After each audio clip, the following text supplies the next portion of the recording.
For millions of viewers, Tina Louise will always be Ginger Grant, the glamorous movie star from Gilligan's Island. Today, she is the last surviving member of a cast that once brought laughter to households around the world. But behind the fame was a woman who spent much of her life dealing with loneliness, family heartbreak, and the burden of a role she could never fully escape. As the years passed and her co-stars disappeared one by one, Tina was left carrying the memories of an entire television era. The lonely childhood that shaped Tina Louise. Long before she became a television icon, Tina Louise was a lonely child growing up in New York City.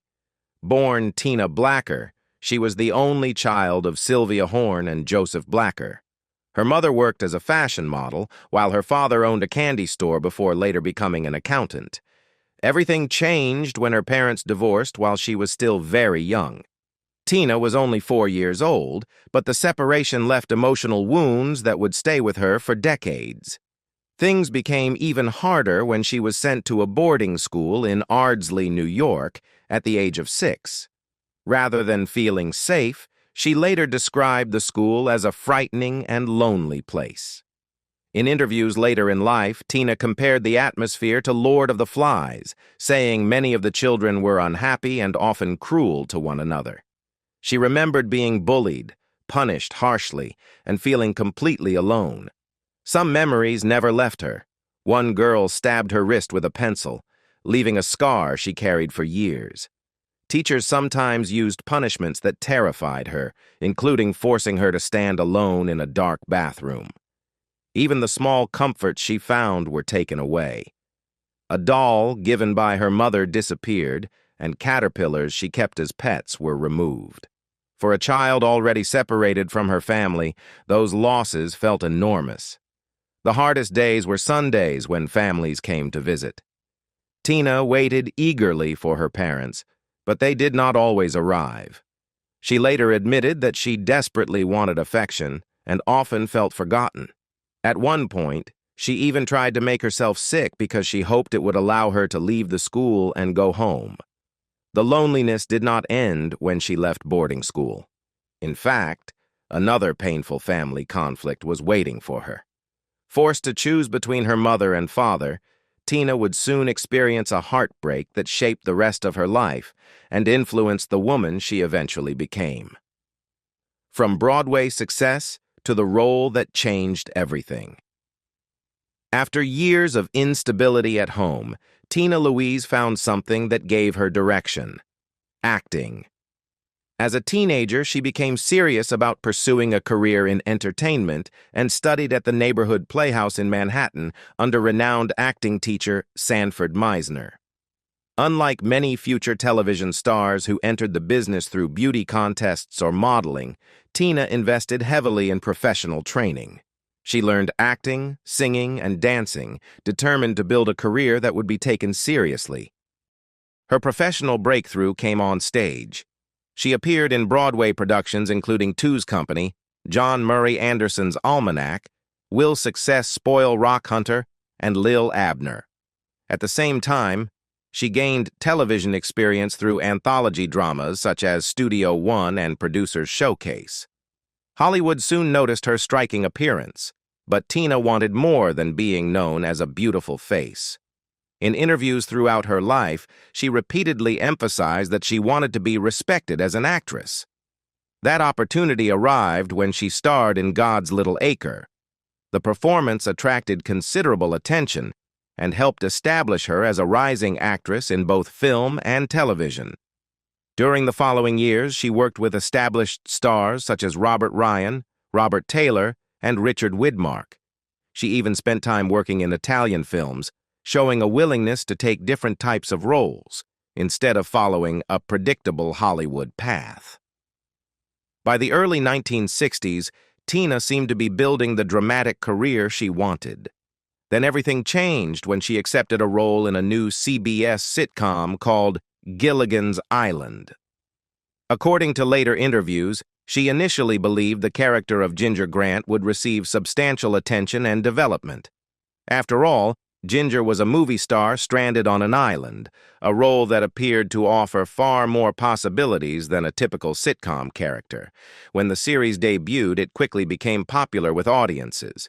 Tina became one of the most recognizable faces on television. However, success came with an unexpected price. Instead of being viewed as a versatile actress with experience on Broadway, in film, and on television, she increasingly became identified as only one character. While millions of viewers loved Ginger Grant, Tina began to worry that Hollywood would never see her as anything else. The price of being Ginger Grant. When Gilligan's Island ended, Tina Louise found herself facing a challenge that would follow her for the rest of her career.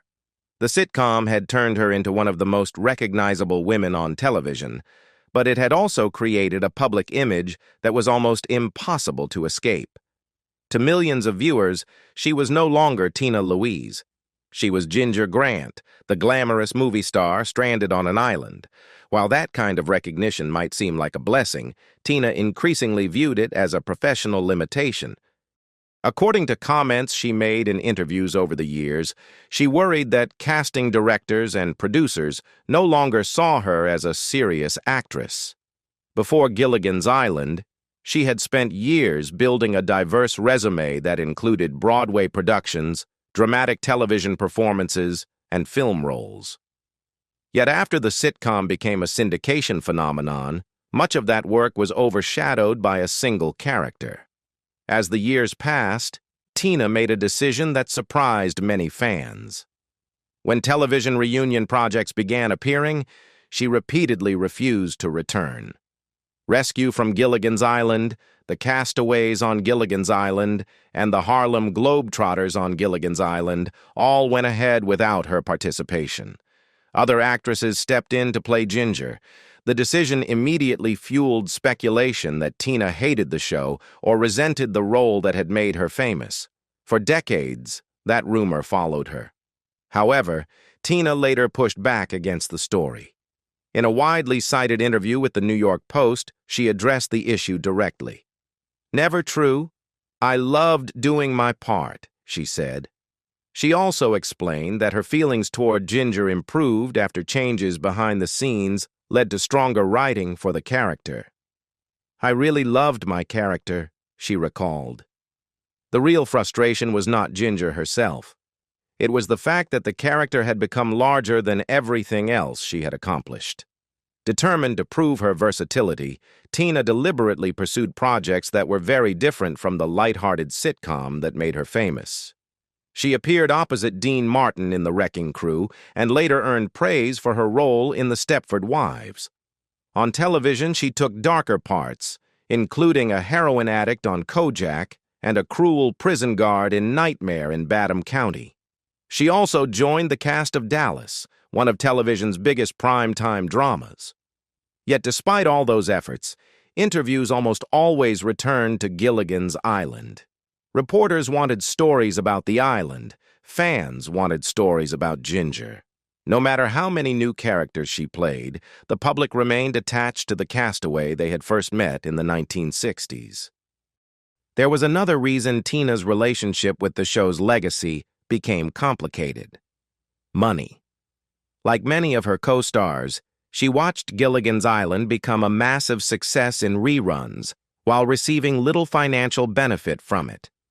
In later interviews, she openly discussed the issue. Speaking to Fox News Digital, she explained that the cast did not receive residual payments from the show's decades of syndication. "Nobody was getting residuals. Nobody," she said. While the series generated enormous profits for its owners and continued airing around the world, the actors who helped create it saw very little of that revenue. The situation became especially painful as some former cast members struggled financially later in life.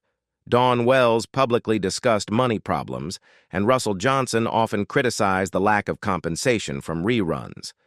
Tina herself admitted that the experience contributed to her desire to be recognized for more than a single television role: family, loss, and becoming the last castaway. While Tina Louise spent years trying to move beyond Ginger Grant professionally, her personal life gradually became more important than Hollywood success. In the middle of her Gilligan's Island years, she married television host Les Crane. At the time, Crane was one of the most recognizable talk show personalities in America. He had built a reputation for tackling controversial topics and was credited with bringing the Rolling Stones to American television during the early stages of their rise to fame. The marriage, however, did not last. Their daughter, Caprice Crane, was born in November, and only months later the relationship began to fall apart. Eventually, Tina and Les divorced. Although the marriage was short-lived, their daughter became one of the most important relationships in Tina's life. Caprice later built her own successful career as a writer, producer, novelist, and screenwriter. After graduating from New York University, she worked for MTV and later contributed to television projects, including Beverly Hills, 90210, and Melrose Place. Over the years, Caprice often spoke publicly about her close relationship with her mother. In an interview with Pop Entertainment, she described Tina as fantastic, adding, "She's so great, so adorable, so supportive, and we're obviously so close." That bond was especially meaningful considering Tina's own childhood. Unlike the instability she experienced growing up, she often spoke about how much she enjoyed being a mother. In later interviews, she reflected on raising Caprice as one of the happiest periods of her life. According to Forbes, Tina once said, "It's amazing when you have a child, and I had so much fun." For someone who had spent years feeling unwanted and displaced as a child, creating a close family of her own became a source of healing. As the years passed, another reality emerged. One by one, the people who had shared Gilligan's Island with her began disappearing. Jim Backus passed away. Natalie Schaefer followed. Alan Hale Jr. died after a battle with cancer. Bob Denver died from complications related to cancer treatment. Russell Johnson passed away from kidney failure. Then, in December 2020, Dawn Wells died from complications related to COVID-19. The death of Wells carried special significance because it marked the end of an era. For decades, fans had associated Mary Ann and Ginger as the two iconic women of the island. Despite years of media stories claiming rivalry and tension, both actresses spoke warmly about one another later in life. After Wells died, Tina became the sole surviving principal cast member of Gilligan's Island, her quiet life today and the legacy she cannot escape. Today, Tina Louise lives a life that looks very different from the one she lived during the height of her television fame. Unlike many celebrities who spend their later years attending conventions and celebrating old successes, Tina has largely chosen a quieter path. She never officially announced her retirement, but acting has gradually taken a back seat to family, health, and community work. One of the most meaningful chapters of her later life began far away from Hollywood. Since the mid-1990s, Tina has devoted time to helping children improve their reading skills in New York schools. While many former television stars focused on preserving their celebrity status, she found purpose working directly with young students. In interviews, she described the experience as deeply rewarding and emotionally fulfilling. It was a role that brought her genuine satisfaction because it allowed her to help children who were just beginning their own journeys. Family has also become the center of her world. Her daughter Caprice remains one of the closest people in her life, and in recent years, Tina has embraced another role she treasures: grandmother. Speaking to Forbes, she shared her excitement about becoming a grandmother to twins, a boy and a girl. Rather than discussing retirement or legacy, she spoke about staying healthy for her family. "I'm just thinking about staying alive for my family. I love being alive," she said. Even into her 90s, Tina has remained remarkably active. She has talked openly about walking every day, exercising regularly, and paying close attention to her diet. While many people her age spend time reflecting on the past, Tina often redirects conversations toward the present. When interviewers ask about how she wants to be remembered, she tends to avoid the topic entirely. Her focus is not on what happens after she is gone. It is on enjoying the life she still has. Yet no matter how much distance she puts between herself and Gilligan's Island, the show's legacy continues to follow her. In recent interviews, she has acknowledged that her feelings about the series softened over time. While she once worried that Ginger Grant had limited her career, she now recognizes the comfort the show provided to generations of viewers. She told the New York Post, "We brought a lot of joy to people and still do." In another interview, she reflected on the turbulent period when the show originally aired, noting that America was dealing with one national tragedy after another. Viewers wanted an escape, and Gilligan's Island provided one. More than half a century after the series ended, fathers still introduce the show to their children. New generations continue discovering the castaways. And at the center of that enduring story stands Tina Louise, the final surviving member of a cast that became television history. For many people, she will always be Ginger Grant. But the full story is much larger than a sitcom character. It is the story of a woman who overcame a painful childhood, survived the pressures of fame, watched an entire television era disappear, and still found reasons to remain optimistic. While the rest of the castaways are gone, Tina Louise continues moving forward, carrying both the memories and the legacy of one of television's most beloved shows.